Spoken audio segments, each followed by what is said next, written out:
Muracyumva radiyo ijwi ry'Amerika ivugira Washington DC mu Kirundi n'Ikinyarwanda.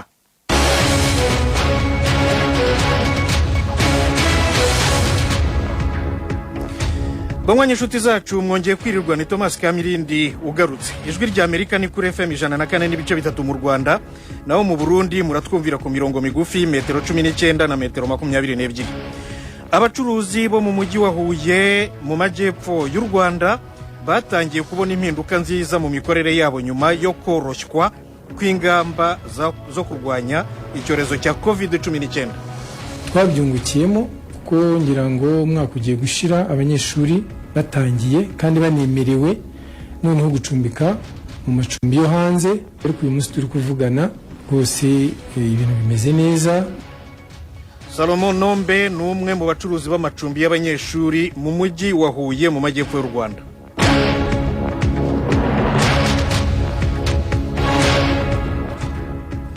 Muri Nigeria abaministri 10 beguye muri guverinoma kugira ngo baziyamamarize amatora yo mu mwaka utaha.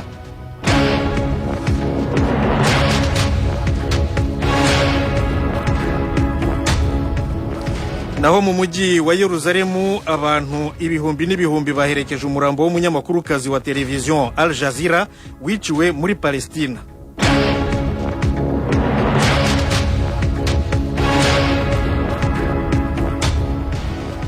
Radio Ijwi ry'Amerika mu kanya gato cyane rero n'amakuru arambuye, ntimujye kure, ikaze.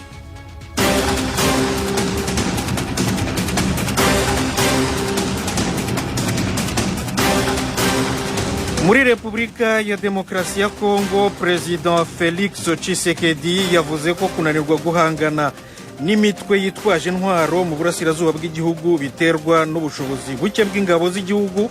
Team Ishimwe yaduteguriye inkuru. Uretse kuba Perezida Felix Tshisekedi wagaragaye kuri televiziyo y'igihugu uyu munsi wa gatanu atunga agatoki igisirikare ko cyananiwe guhosha imitwe y'inyeshyamba ikomeje kuyogoza igice cy'iburasirazuba bw'igihugu, yabaye nk'unagishinja ahubwo kuba abafatanyabikorwa b'iyo mitwe. Ubwo yari mu mahugurwa y'abasirikare mu murwa mukuru Kinshasa, Tshisekedi yavuze ko umutekano muke urangwa mu karere ka Ituri ntaho uhuriye n'inkunga ya gisirikare itangwa ngo umutekano uboneke. Aha rero akaba ariho ahera nenga inzego z'igisirikare ko ntacyo zikora. Kuri ubu abaofisiye bakuri 9 barimo kuburanishwa mu karere ka Ituri, aho bakekwaho icyaha cyo kugurisha intwaro n'umwe mu mitwe y'inyeshyamba zica abantu mu burasirazuba bw'igihugu. Umwe muri iyi mitwe ivugwa ni uwa Kodeko ushinjwa kugaba igitero kuri wa mbere ku baturage bavanywe mu byabo n'izi ntambara ukicamo 14 harimo abana 9. Mu ijwi ryuzuye uburakari, Perezida Tshisekedi yabwiye abaofisiye bakuru b'ingabo ko arambiwe kumva impfu z'abantu buri munsi.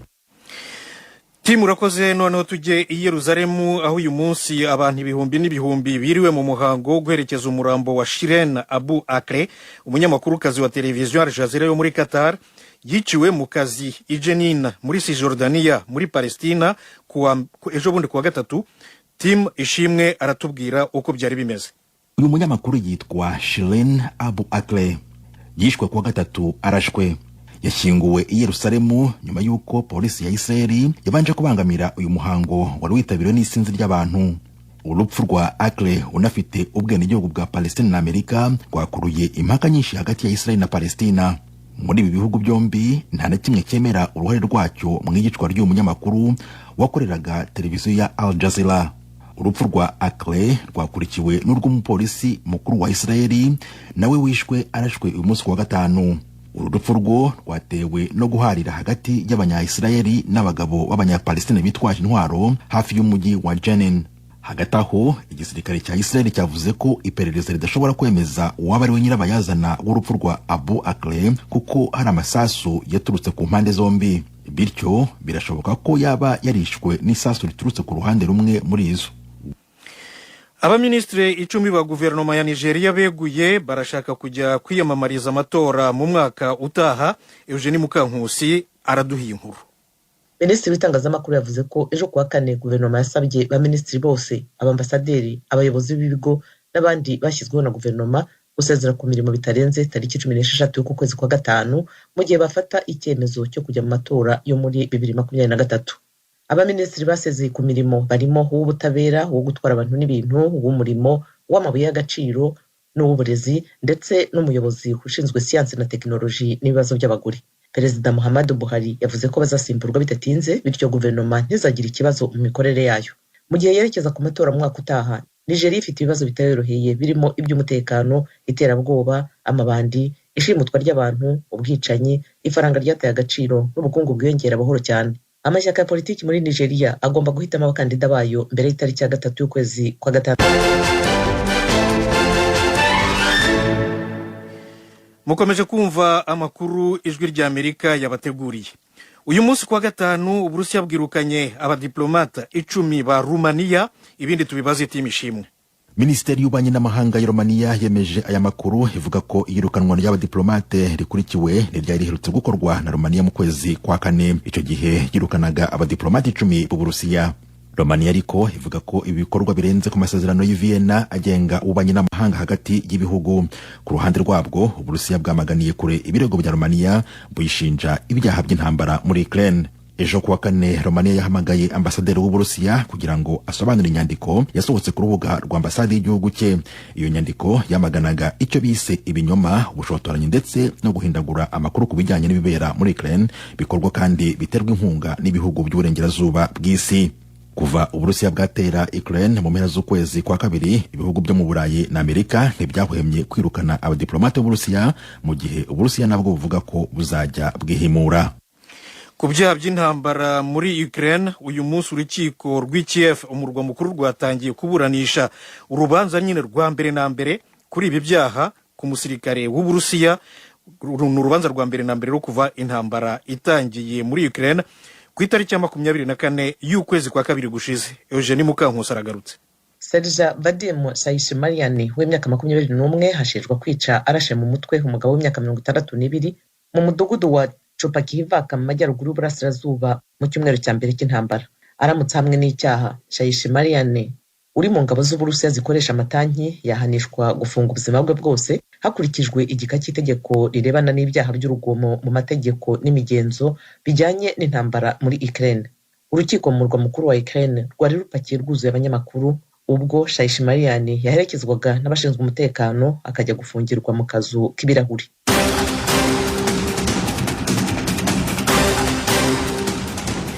Ayo rero yaramwe mu makuru avugwa hirya no hino ku isi. Eugenie Mukankusi na team ishimwe murakoze kuyatugezaho. Nshuti zacu mbibutse ko iyi ngiyi ari radiyo ijwi rya Amerika ivugira Washington DC mu Kirundi n'Ikinyarwanda. Turi no kuri YouTube na Facebook VOA radio yacu. Mu kanya gato n'amakuru y'ibiyega bigari.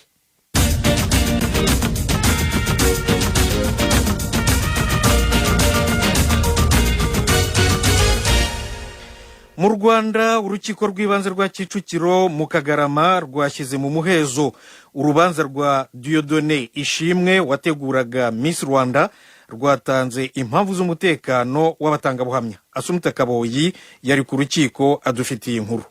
Usibye ubushinjacyaha, Ishimwe n'umwunganizi we nta wundi wari wemeye kuguma mu cyumba cyaburanishirizwagamo ndetse na hafi yacyo. Mbere y'uko umucamanza afata iki cyemezo, abanyamakuru benshi bari babujijwe gufata amafoto no gufata amajwi mu rukiko. Baba abanyamakuru cyangwa abaturage benshi bari bageze mu cyumba cy'iburanisha, ibyicaro bari bahawe ntibabitinzemo, ahubwo umushinjacyaha isagaragaza ko bifuza ko urubanza rwakomereza mu muhezo. Umushinjacyaha yavuze ko yifuza ko uru rubanza rubera mu muhezo ku mpamvu yise iz'imbonezabupfura n'impamvu z'umutekano w'abarega n'abatangabuhamya bari muri uru rubanza. Ni icyifuzo cyakiriwe nabi n'uregwa Ishimwe ndetse n'umwunganizi we yahise asaba ijambo. Urukiko asobanura ko we yifuza ko urubanza rwabera mu ruhame, ukuri kukajya ahagaragara. Yabwiye urukiko ko urubanza rwe atari urwa politike, ko nta mpamvu yo kumuburanishiriza mu muhezo.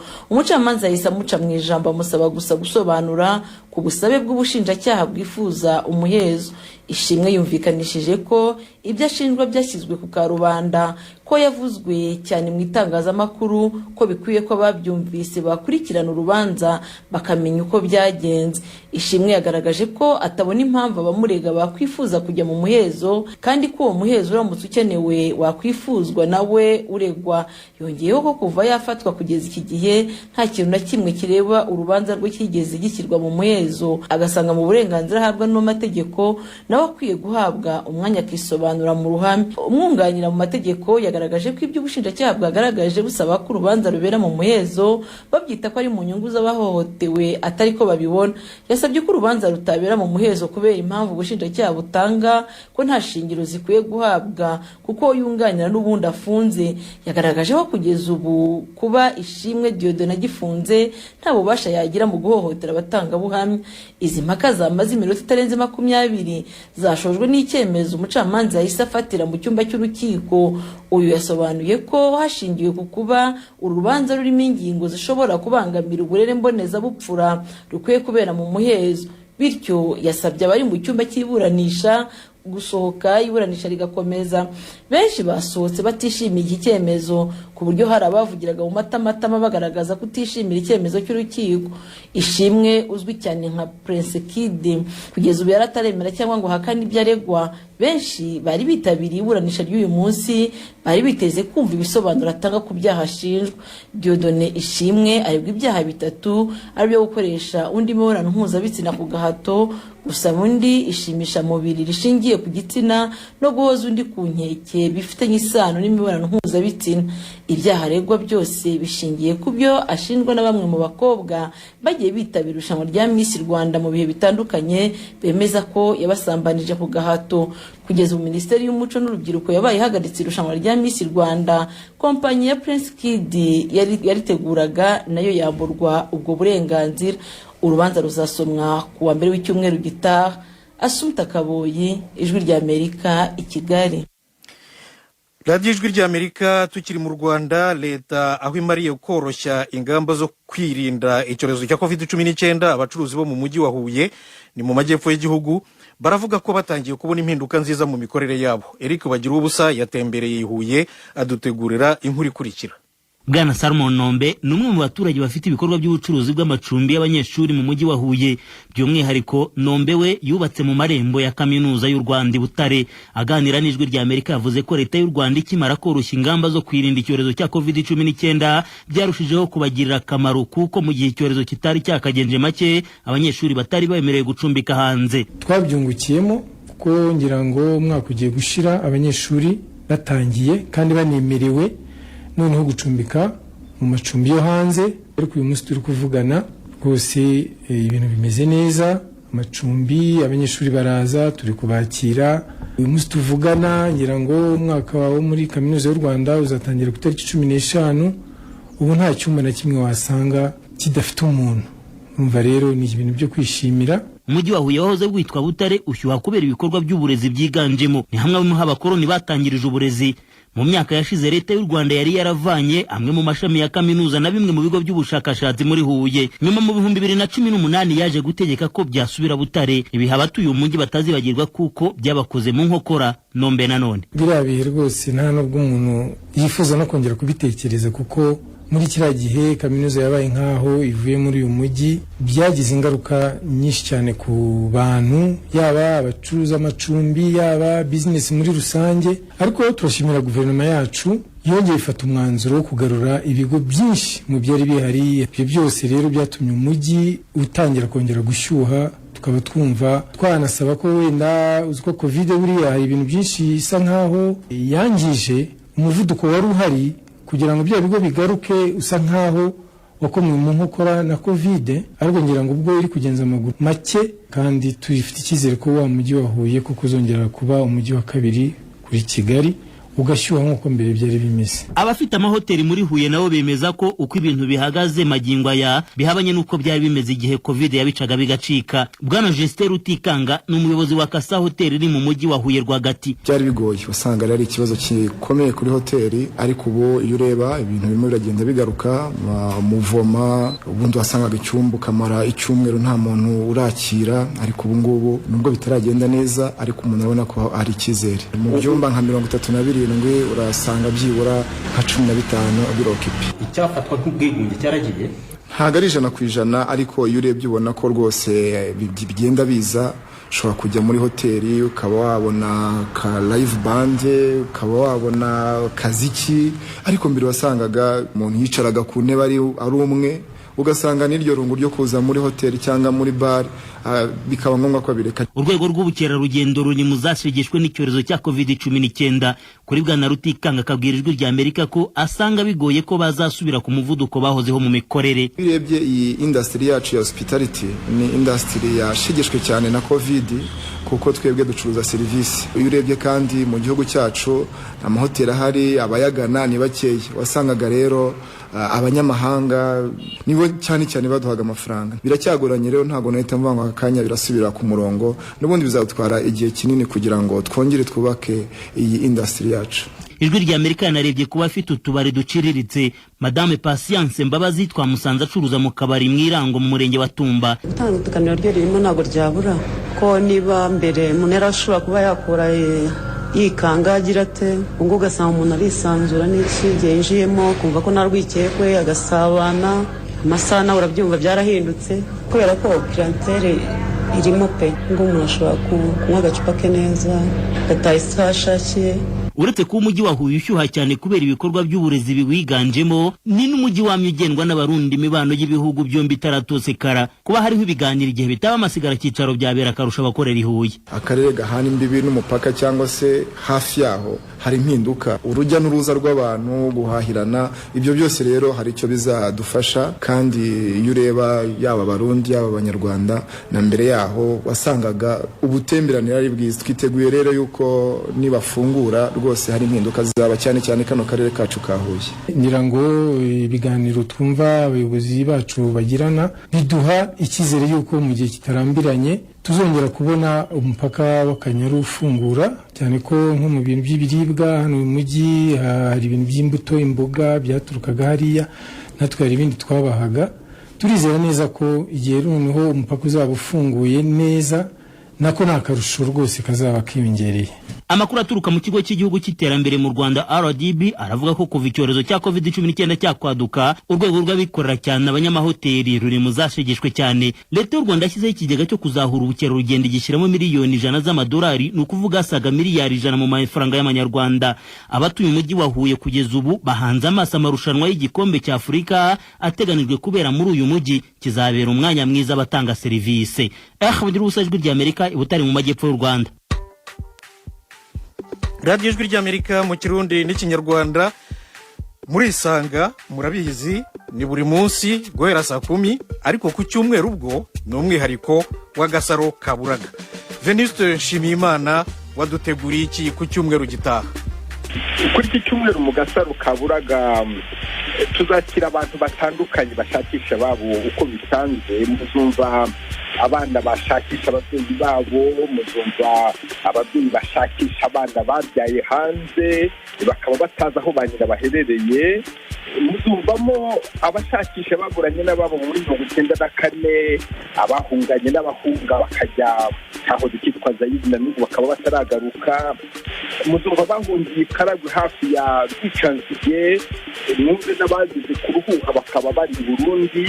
Ariko cyane cyane muzumva ijambo urukundo icyo rivuga, muzumva umwana w'umuhungu wari gisekeramwanzi muri 1994 witwa Fanisi Ndambiwe ushaka umwana w'umukobwa nawe witwa Kobwa, batandukanije n'amage ari ababyara. Fani atekereza ko kandi akizera ko Kobwa akiriho.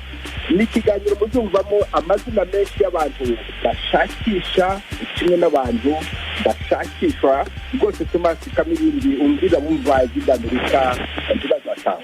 Venuste ndagushimiye cyane. Urakoze cyane nawe. Mukomeje kumva Radio Ijwi ry'Amerika rero ivugira Washington DC mu Kirundi n'Ikinyarwanda ku cyumweru guhera saa 10 agasaro kaburaga. Mu Burundi abahuriye mu mashyirahamwe yo gucunga abantu n'ibintu bavuga ko bamaze imyaka irenga 30 uburenganzira bwabo buhonyangwa n'abakoresha babo. Ni inkuru ya Thierry Ndayishimiye. Amashirahamwe yo gucungera abantu n'ibintu yatanguye gukorera mu Burundi guhera mu mwaka w'1990 abahurikiye mu runani rw'amashirahamwe y'abakozi bakora muri ico gisata co gucungera abantu n'ibintu nayo yatanguye gusaba kwemererwa kwihuriza hamwe guhera mu mwaka w'2012 kugira ngo barabe ko boronka aho bashikiririza ibibabakiye. Mu mwaka w'eze w'2021 niho yemerewe gukora. Mu kiganiro abahurikiye muri ayo mashirahamwe bashikirije abamenyesha makuru hamwe n'ikigo gitegekanyiriza kazoza abakozi INSS n'abaserukiye urunani mpuzamasendika kuri uyu wa kane bashikirije igitabo canditsemo ingorane nyamukuru 16 zibangamira uburenganzira bw'abacungera abantu n'ibintu bazwi ku izina ry'abasekirite. Ni igitabo cegeranijwe n'ihuriro ry'amashirahamwe ashika kuri 5 avuka muri ico gisata yishize hamwe. Desire Ndayishimiye aserukira rimwe muri ayo mashirahamwe Citrasobo PSG aratubwira bimwe muri ivyo bibazo birimo kutaronka aho bavugira mu gihe barenganijwe. Abakozi bo muri ico gisata turacyakoreshwa nko mu buryo bw'ubucakara.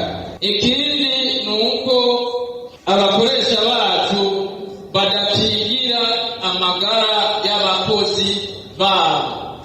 Amashirahamwe amwe hafi nka yose atigera ashira ahabona amategeko ngenderwako yayo kugira ngo abakozi bashobore kubona no kumenya ibibagenga. Desire Ndayishimiye abandanya avuga ko hari abakozi bamaze imyaka irenga 15 bakora ako kazi badahagwa ivyo bemererwa n'amategeko birimo kutavuzwa no kutaronswa akaruhuko.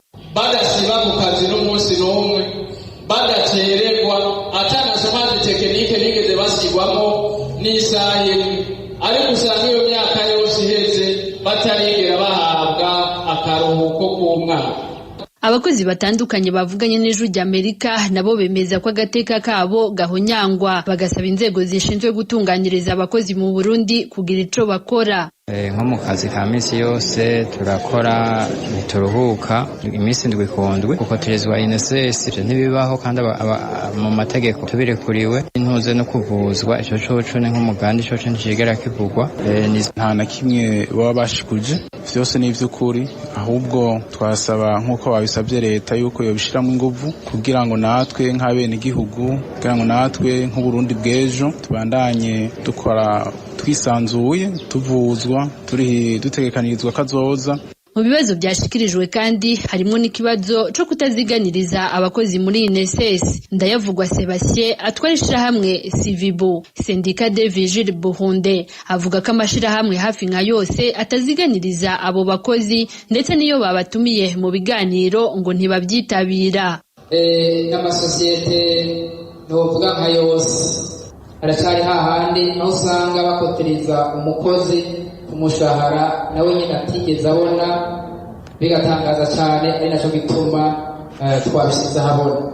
Ijwi ry'Amerika ryagerageje kurondera bamwe muri abo bakoresha ngo ibabaze igituma ibyo bibazo biguma bigaruka ntihagire igikorwa n'ico bategekanya guhindura. Twabakenye Celestin Mpawe nayo icegera cujejwe gutororokanya no gusuzuma ubwiziganirize muri INSS avuga ko amashirahamwe yose afise ibyo bibazo, akavuga kandi ko INSS igerageza gukora ibishoboka byose ngo abo bakoresha batunganiriza abakozi babo. Mugabo novuga yuko agisigaye gutera intambwe. Twaragerageje kubikiza amategeko tuwe mushyira hamwe turatangura tukandikira umukoresha tukamubwiza ndaheranye iyo tumuhaye iminsi 15 atacakoze tutadutangura ikintu cyitwa recouvrement forcé. Abahurikiye muri ayo mashirahamwe yose basaba abakoresha babo bakozi kubahiriza amategeko agenga abakozi n'akazi. Kwitaho gusoma amategeko agenga abakozi n'akazi. Boja hamwe n'urunani mpuzamasendica Posibu ndetse hakabaho n'amasezerano ntarengwa hagati y'abakozi n'abakoresha bo muri icyo gisata nk'uko tubibona no mu bindi bisata Ikigo kijejwe kuziganiriza abakozi INSS kivuga ko mu rutonde rw'amashirahamwe 38 gifise 8 muri ayo atanimero afise yo kuziganiriza abakozi muri INSS. Abandi nabo nyene ngo hari byinshi batubahiriza bigenga abakozi. INSS kavuga kandi ko iri mu mishikirano n'ubushikiranganje bw'abakozi ba leta n'akazi mu gusaba ko abakoresha abadatunganyiriza abakozi bakugwa ku rutonde canke bagakurikiza amategeko. Thierry Vendayishimiye, Ijwi ry'Amerika, Kigali.